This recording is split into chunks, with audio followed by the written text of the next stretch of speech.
Thank you. Hello, everybody. I'm not sure that you all you understand the concept of an Ignite talk, so let me introduce you to it. Ignite happens all over the world. The participants are given 5 minutes, only 5 minutes, to speak about their ideas. And it has to be something about a personal or a professional passion. And it is accompanied by 20 slides. These slides are displayed for only 15 seconds, and they go forward automatically, so they have to keep pace with their slides. These are radically different talks than something that you're used to. We're looking for humor and wit and energy. There needs to be inspiration, and it all needs to be packed into this 5 minutes. So visual and conceptual impact is also important. So these presentations are meant to ignite you, so sit back and enjoy. We want to generate awareness and stimulate thought and action on the subjects presented. And just as a side note, since its inception, Ignite has spread to 50 cities around the world. So the Ignite talks we're going to have today feature 2 of the next 100, and these are the top influencers of the European digital industry. And a word about how we selected them. There was a public nomination, a public voting process, which closed on February 17th, I believe. And afterwards, there was an independent jury of experts who went through the nominees, and together, we actually came up with the next 100. So today, we'll be listening to Jan Beckers and Jess Erickson. And let me introduce Jan first. Jan is somebody who I've come to know since I've moved to Berlin. I was actually shocked that Jan's talk is not about the city and the delights of Münster, which is where he was born. And I'm also convinced that he's actually a part of the tourist board of Münster because he keeps insisting that I go there and spend money as quickly and as often as possible. Some key information about Jan. He's the founder of 6, count them 6, companies, including HitFox Group. He's also the founder of SponsorPay, Madvertise, and Absolventa. He's super proud that he and his team have been responsible for creating about 400 jobs, high-qualified jobs, all before the age of 30. Yes, he does have a baby face. He's a love. And he likes to analyze businesses, society, and technology, and he plans to become a social entrepreneur in the future.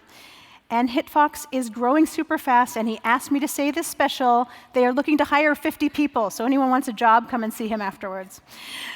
Jan's Ignite talk is about the old school of business, and with that, I will introduce him. Jan, please come out.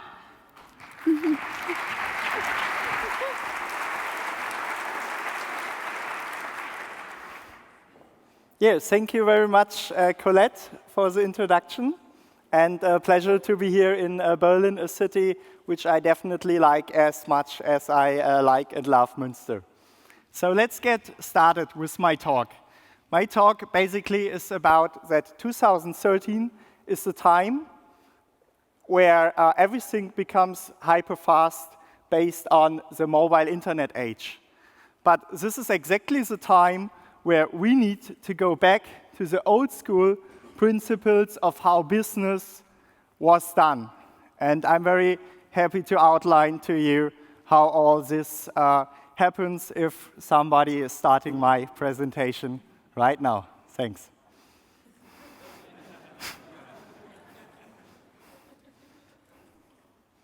So I see the timer there. Oh, perfect. We are already in it. So basically, the world speeds up.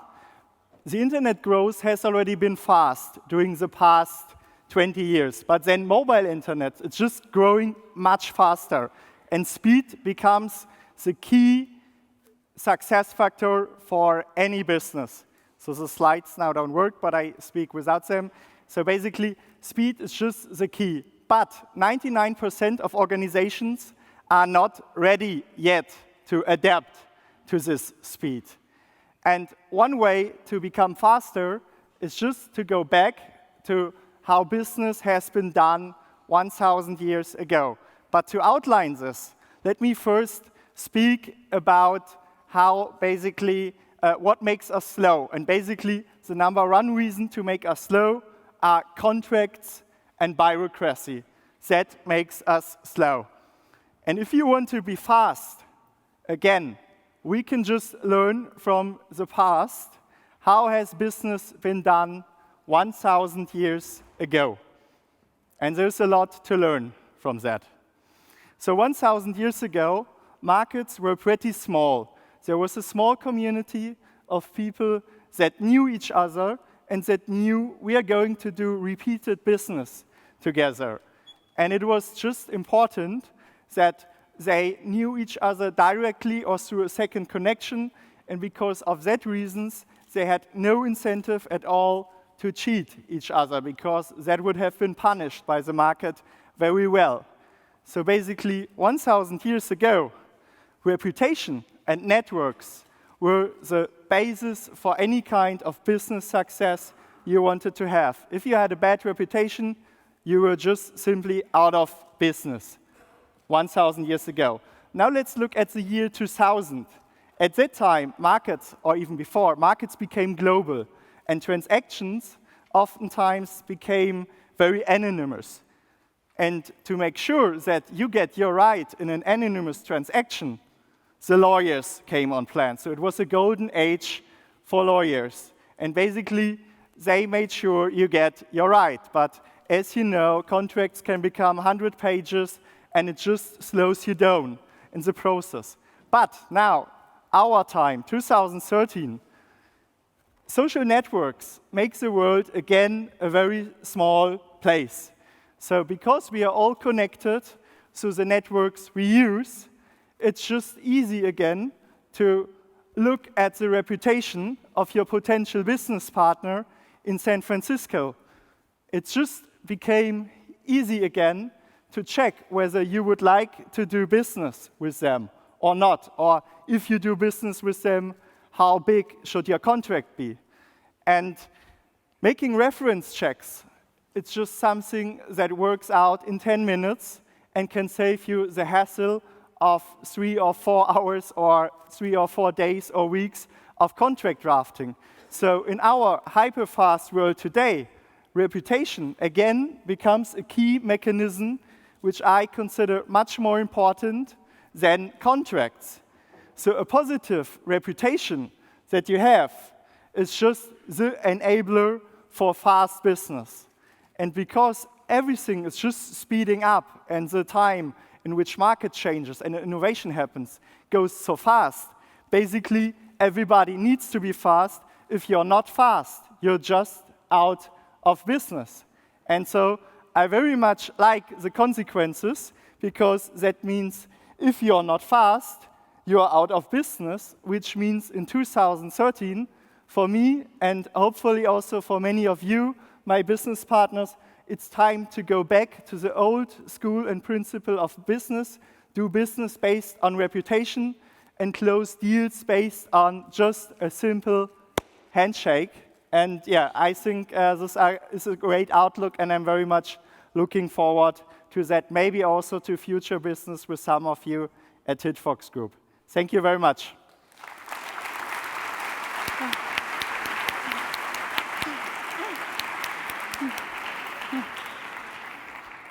Thank you.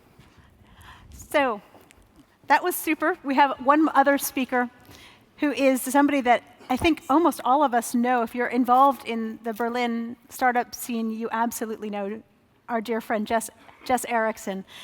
Jess is the Berlin producer of General Assembly.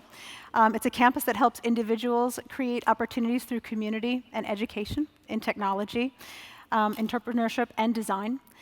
She's also the founder of Berlin Geekettes. It's a nonprofit for uniting and mentoring and promoting women in tech here in Berlin. She moved to Berlin only 2 years ago. How's your German, Jess?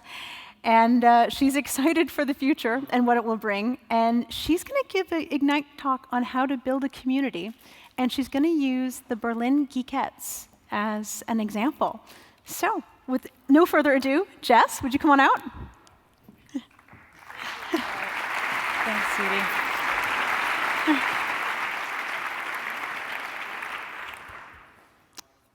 Good afternoon, everyone. We have the slide up? All right. Exactly 2 years ago, I attended Next conference, and I remember scanning the room. And out of the room, there was about 200 men, and I spotted a total of 7 women. So today, I'm actually quite impressed to see how much that's changed. I think it's really important to focus on building communities with tremendous diversity. That slide only took 5 seconds. We should rewind that.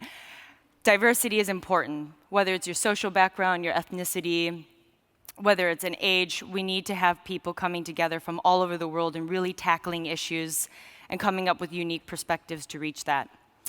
I'm a woman, and I have lots of ideas, and I'm sure there's many women in this group who have fabulous ideas too. But where are they? I wanted to find them. I wanted to reach out to them and bring them together and really build around a community that's basically capturing our ever-changing world, and really the most important facet of that changing world is technology. So I started this nonprofit called Berlin Geekettes, and it's really addressed everything that I mentioned before. We really are focusing on bringing new ideas to the table and really bringing women at the forefront of that and discussing the ideas that they have together. So my slides are a little bit off, but some of the things that we did was we started a series of workshops that's everything from pitch training to essentials to negotiation strategies to how do you represent yourself in the media. I wanted to create something of substance, of value, something that they could take away with them after a workshop. And then I wanted to give the women a voice. I really wanted all the Berlin Geekettes, all these women who are designers, who are engineers, who are community managers, to be represented. So we started a blog, and in 2013, I'm going to make that in German. Of course, as your community grows, you have to address all the issues in the community, so you need a bigger team. Denise is our COO, Amelie is our tech ambassador, Lisa is our evangelist, and Aurelie is our designer, who's going to revamp our whole website. It's going to look gorgeous. But after the workshops, after you get featured in a blog post that stops circulating, what do you have next? You need a mentorship program. So back in November, we launched our pilot program, and this spring, we're launching with Google. It's a 6-month mentorship program that will connect women of similar interests and expertise and accelerate them so they get to that next level. Solidarity is everything. I've partnered with digital media women, with Rails girls, and helping them find coaches. We're about to launch a one-day mini conference with Girl Geek Meetup. If we build together and we collaborate together, it's only get us more noticeable and more support. So, how do we walk the walk, talk the talk? We recently launched Germany's first all-women's hackathon. It was fabulous. Products are amazing. Some of them are being built into full companies now. So we really shattered a lot of stereotypes that there are no women at hackathons, because they clearly are here in Berlin. So what's next? 2013. What do I want to do? I want to build this community to 1,500 women by the end of January. That's a clear goal, and then tens and thousands. I want women to know that the Geekettes organization is a place that they can go to learn, to connect, to consult, to help each other. And maybe someday it will spread beyond just Germany. We're partnering with 3 universities in September to launch a Geekettes university program. We need to get that next generation of women in. That's how your community grows. That's how the Berlin tech scene will close the gender gap. Those women in the final year should either found a company or maybe join a startup and learn the skills they need. What's after that? We're going to go and expand into Germany. We're going to be in Munich, Cologne, Hamburg, and we're going to make a lot of great announcements in late November. Lean in. I've finished this book. It's outstanding. Both men and women should read it. Sheryl Sandberg's just completely got it down to a T. She says women need to step up. They need to ask for promotions. They need to ask for raises. They need to get into fields of technology. If they don't, then we need to train them and mentor them so they get there in the future. I was really lucky last week to meet her in Hamburg. She actually walked into the audience, pulled me up, and said, how can I partner with Berlin Geekettes? How can I support you through my lean-in circles? It's probably the highlight of my career to date. So in the end, I'd like to wrap it up with saying that in our digital age, everything offline is moving online. Women need to catch up. Women need to be at the forefront of this revolution. They need to be the decision makers. They need to be the founders. They need to master the code to build these products. And until we get there, the ideas and the innovation might not be as high as they could be. So if we really start to mobilize 50% of the population to get there, I think the world will be filled with so much more innovation and creativity. Thank you.